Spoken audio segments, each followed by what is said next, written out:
Hello BookTube. Today I'm talking about Woodstock Nation by Abbie Hoffman.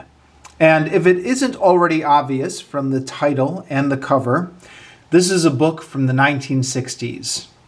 Abbie Hoffman was a celebrity of the counterculture movement in the 1960s. He wrote several books, the most famous of which was probably Steal This Book from 1971, which I reviewed in a previous video.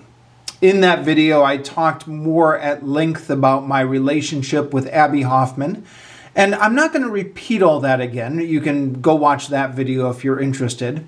But the short version is, I was very interested in Abbie Hoffman when I was 18, and I read this book from my college library when I was 18. So this is a reread for me, coming back to it after many years. When I talked about Steal This Book, I talked about how when I came back to Abbie Hoffman, now in middle age, I found him much less appealing than I did when I was 18. But I'm not going to rehash all that again. And to a certain extent, maybe it's pointless. I mean, when you read anything by Abbie Hoffman, you're reading hippie mindset, 1960s counterculture, drugs, free love, anti-police, anti-establishment. So I wouldn't be saying anything that hasn't been said before if I were to critique its politics. That discussion has already been had a million times over. Just suffice it to say, at middle-aged, I find this stuff a lot less appealing than I did at 18. I'm going to try and avoid the temptation to do a political critique of everything in this book. And instead, what I want to talk about more is just the feeling of this book. What it's like to read it, kind of what the contents are like, and just how interesting it was. Now, in my mind, I had gotten this book confused with Steal This Book. I had read at least portions of them both when I was 18, and I guess that at some point in my memory, they just fused together. So when I got Steal This Book out from my local library on interlibrary loan, I thought I was actually getting this book. I thought I was getting this book with all the different fonts and the colors and the pictures and the weird typesettings like this. And I was disappointed when I got Steal This Book, and it looked pretty much just like a normal book. And also when I started reading Steal This Book, and I thought, this is boring. This isn't the book I remember. And then at some point I realized that the book I remembered was Woodstock Nation. So even though my review of Steal This Book was pretty negative, and I'm sure it sounded in that review like I was completely done with Abbie Hoffman, for the sake of nostalgia and for the sake of just completing this journey, I've requested Woodstock Nation also from interlibrary loan, because this is the book I thought I was getting when I ordered Steal This Book, and this is the book I remember. Now, this isn't actually Abbie Hoffman's first book. He had a couple books before this. I forget the names of them exactly. It was something like Revolution for the Hell of It and Fuck the System or something like that. So this is, I don't know, his third or fourth book. I don't think I mentioned this in my review of Steal This Book, but in the introduction to Steal This Book, there were a couple of introductions for it because it was like the 50th anniversary edition. But one of the introductions said, Steal This Book is actually arguably not as good in a literary sense as other Abbie Hoffman books like Woodstock Nation, but for better or for worse, Steal This Book is the best remembered book Abbie Hoffman wrote.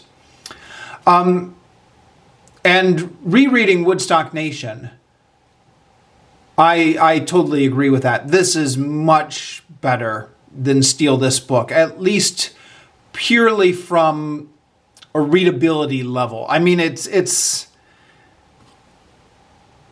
unstructured and it's wild and it goes all over the place, but it's very interesting to read. So this book was, as the title implies, written in 1969, and Abbie Hoffman wrote it right after Woodstock. And he describes in the beginning the way that he wrote it. So he wrote this apparently in 5 days, well on drugs, on the floor of the publisher's office. I think it was Random House Books. So Abbie Hoffman, despite being a dirty hippie, was a very marketable name at the time. He was a celebrity in his day. So I'm sure Random House was more than happy to loan him their offices for 5 days to get a new book out of him. And yeah, the book at times reads like it was written in a manic writing session by a guy on drugs. For both better and for worse. There's certainly a lot of interesting things in this book. Now, looking at Wikipedia, Wikipedia says that in the 1980s, Abbie Hoffman was diagnosed with bipolar disorder. And I don't know, maybe I'm going to put my foot in it, but I feel like it's not hard to imagine that this book was written during a manic phase of bipolar disorder. I'm not sure if that's an offensive thing to say to people who suffer from that disorder, or if maybe that's just ignorance of how it works. And if so, apologies. But it's a thought that went through my mind when I was reading this book. It's called a talk rock album, and Abbie Hoffman's idea is that each chapter of the book is like a different song track. So I guess obviously this is a point where counterculture is completely infatuated with the rock and roll. And it's all over the map here in terms of what he's talking about. And I mean, there is a lot to talk about if we were to go through this piece by piece. And invariably, I'm sure I'm going to get to the end of my 30 minutes when my camera will automatically cut off. And I'm not going to be able to talk about half of the interesting stuff in this book. But just take my word for it. There's a lot of interesting stuff in here. Again, I wouldn't say I agree with everything in here, but it's interesting to read. Yeah, the book is of its time, and not only of its time in terms of the hippie ideology, but it's of its time in that it's full of references to people who were in the news at that time and have since been completely forgotten. Like John Sinclair. We'll get to him in a moment, but Abbie Hoffman talks about John Sinclair a lot. The trial in Chicago. I mean, if you don't know what that is, it was a big thing in the late 1960s. Sorry, I'm looking for some more names here. Well, it's all the way through the book. Lyndon Johnson, Lady Bird. Well, okay, everybody knows who they are. But where was it? Sorry, I was looking for a name that's in the early section here. But a lot of names that were prominent on the New Left, Mark Rudd, Tom Hayden, etc. So some background knowledge of the 1960s would definitely help in terms of making sense of this book. Now, I went through a period where I was very interested in this time period and in this movement, so I had some of that background, even though I didn't live through it. But I'm sure you have to have lived through it to catch everything. And so just, I guess, be forewarned ahead of time. Probably, though, I imagine nobody who's not interested in the 60s is going to read this, right? I mean, people who just completely aren't interested in the time period are not going to pick up a book called Woodstock Nation or bother tracking it down at their library. So I imagine the ideal audience for this book will somewhat self-select, but just be aware that helps to have some background knowledge of the period, and there will probably still be a lot of references that you might not catch. Of course, you can always look stuff up on Wikipedia. One of the interesting things that centers around this book is a confrontation Abbie Hoffman got into with The Who. Now, when I first read this book in the mid-90s, it was before the internet as we know it today and before Wikipedia, and it was a lot harder to look this stuff up. So I was just trying to read behind the lines to find out what happened with The Who. But there are a lot of little jabs throughout this book against Pete Townshend and The Who. And you think, okay, what does Abbie Hoffman have against The Who? And then when we get to the chapter, The Battle of the Mics, or the Mix, he describes an event at Woodstock in which he tried to take the stage and got hit in the back of the head with a guitar by Pete Townshend. And when you're reading this book, it's unclear how seriously to take it, because the whole book is written in an over-the-top, exaggerated, satirical tone, where you're never quite sure if you're supposed to take the anecdotes in there at face value. But, excuse me, this being 2025, you can look it up on Wikipedia now.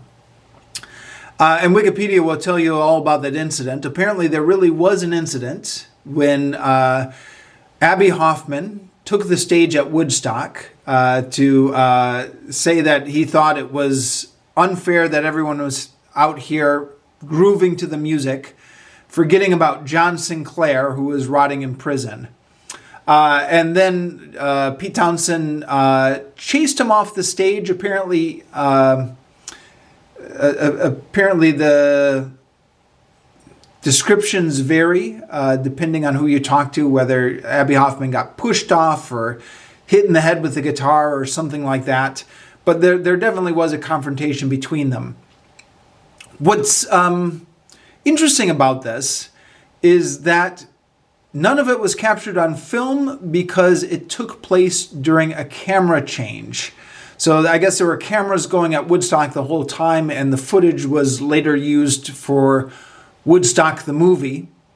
But as luck would have it, they were changing the cameras when Abbie Hoffman took the stage and when Pete Townshend chased him off the stage. You can still hear the audio, and it was later released on one of the Who's compilation albums. It came out in the 90s, which... I had a friend who actually had that album back in college, so I remember listening to it. And you can find it on YouTube these days. So just, search YouTube for Abbie Hoffman, The Who, or something like that, and you can hear the audio of it. But, as luck would have it, we have no visuals of it.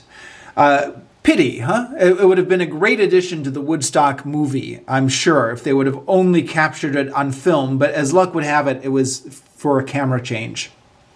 So, that's a little bit of a historical background for you. And there's a version of that story that Abbie Hoffman himself recounts in the end of the book.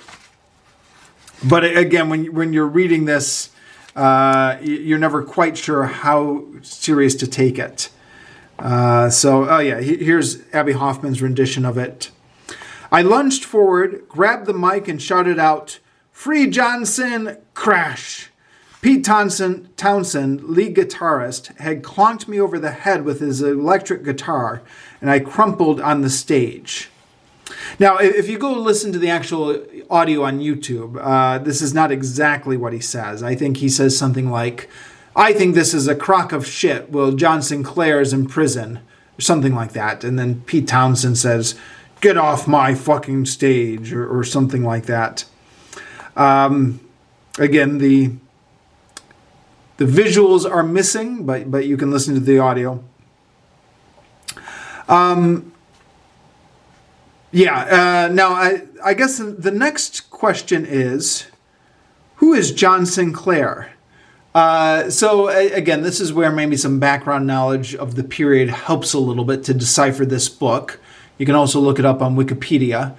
John Sinclair was an activist in Michigan, leader of the White Panthers, which was a group of white people who formed a group to support the Black Panthers, who got arrested for giving 2 joints to an undercover cop and was sentenced to 10 years for those 2 joints. And was a big cause celeb at the time. I always found that rather surprising, how much attention John Sinclair got, given everything else that was happening during the period. I mean, the Vietnam War, the bombings, the My Lai massacre, the invasion of Cambodia. You would think there'd be a lot of other things to focus on, but for whatever reason, everybody focused on John Sinclair for like a couple years. There was a whole bunch of celebrities who came out for a benefit concert for him. John Lennon was there, and John Lennon wrote a song specifically about John Sinclair. And anyways, enough about John Sinclair. Point is, I guess, John Sinclair gets mentioned a lot throughout this book, as do a lot of the other figures from the 1960s. So yeah, like I mentioned earlier, Abbie Hoffman is recounting all sorts of autobiographical incidents throughout this book, and it's always a little bit unclear how literally to take them. For example, Norman Mailer. So he describes arm wrestling, Norman Mailer.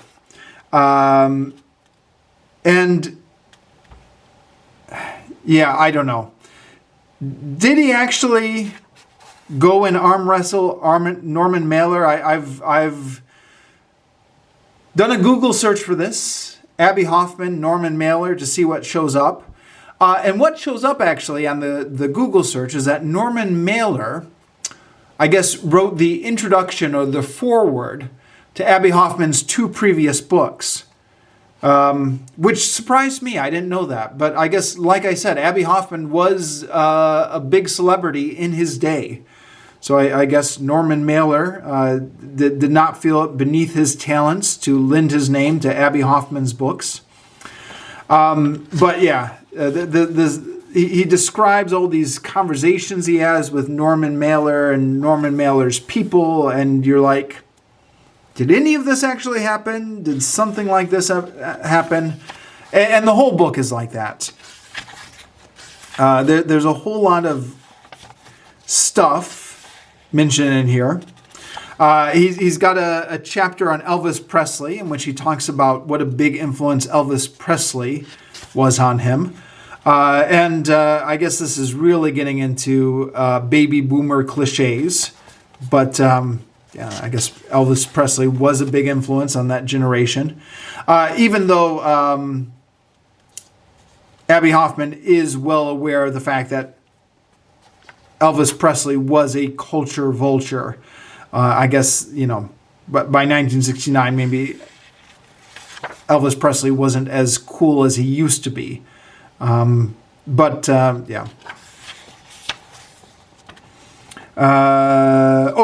Here's what I was looking for earlier. Mark Rudd.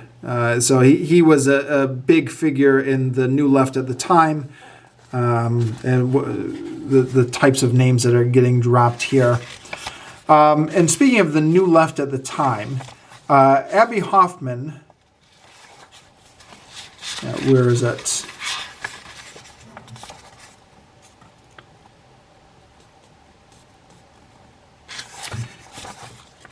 Yeah, he describes being at an SDS rally.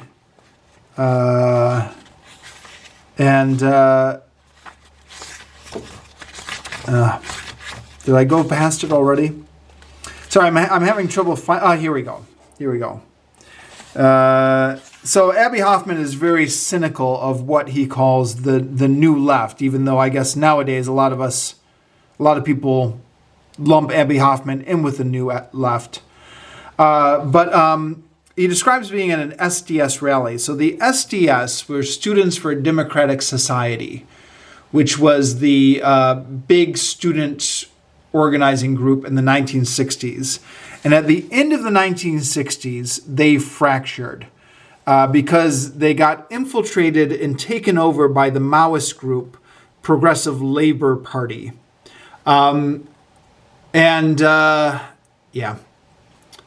Without getting into all the details behind that, there were a couple conventions, or I guess one notable convention, where they just kind of fractured into different segments, and it sounds like Abbie Hoffman was at one of them. He describes, people holding up the red books and shouting out Mao, Mao, Mao Zedong, and the different slogans that they were shouting at each other as the SDS group was splitting into multiple different factions. So that's one of the interesting things he talks about there. Shay's last letter, which is in what I would consider barely legible handwriting here. It's not actually Shay's letter. It's, as he says here, it's a little plot that Jerry Rubin, Ed Sanders, and I worked up. Jerry Rubin is Abbie Hoffman's collaborator.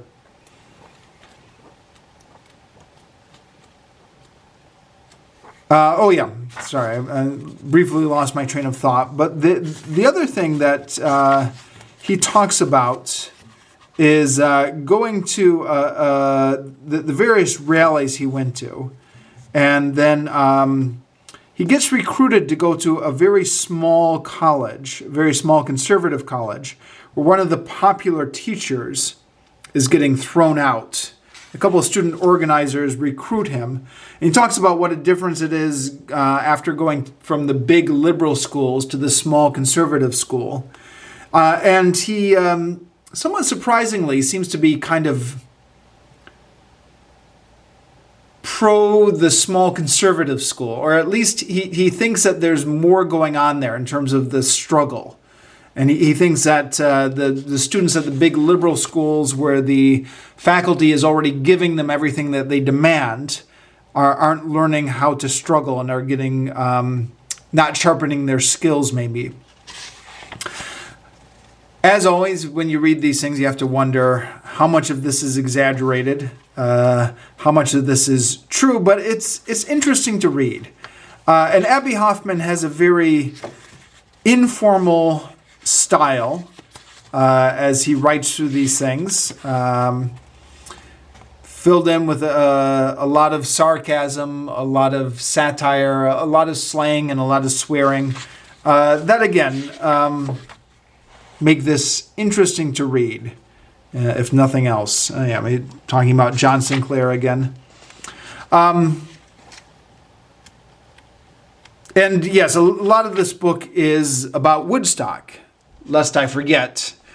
So Abbie Hoffman wrote this right after Woodstock. He appears to have somewhat conflicted feelings about Woodstock. He does recognize that the four promoters of Woodstock are capitalists. You know, they're countercultural capitalists, but they are definitely have an eye for making a profit on their ventures.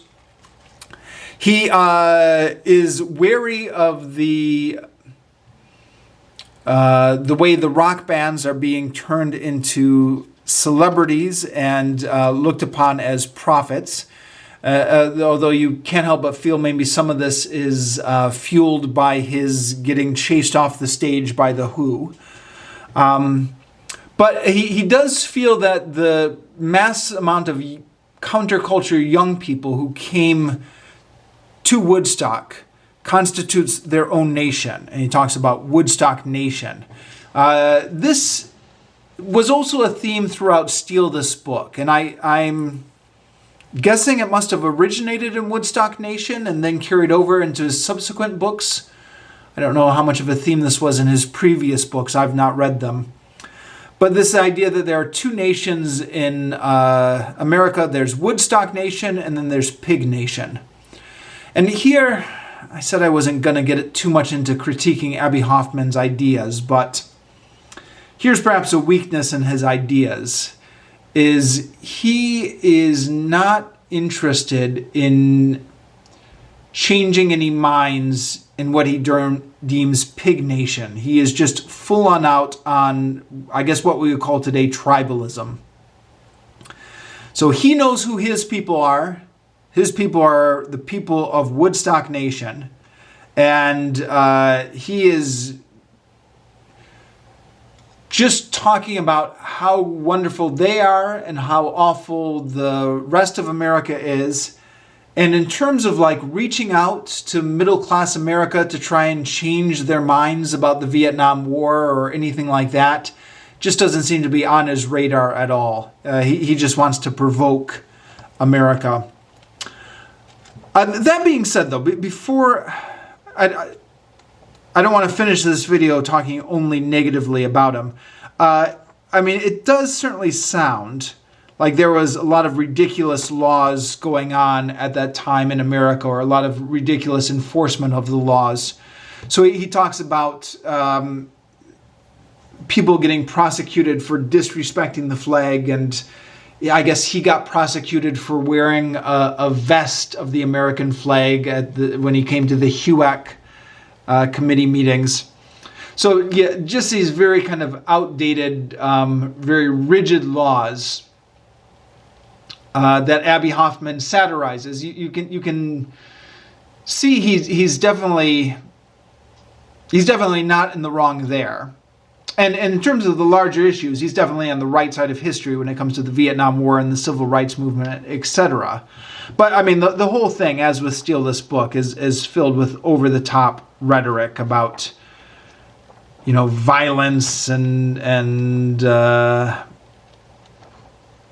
fighting against the police and stuff like that. Anyways, I've got... Before I filmed this video, I put a paper clip here just to make sure I accidentally didn't show a picture that I was afraid might get me in trouble on YouTube, which has a couple at Woodstock with their naked child. It's not pornographic in the sense that it's not there to arouse anything, but yeah, just wanted to take that precaution.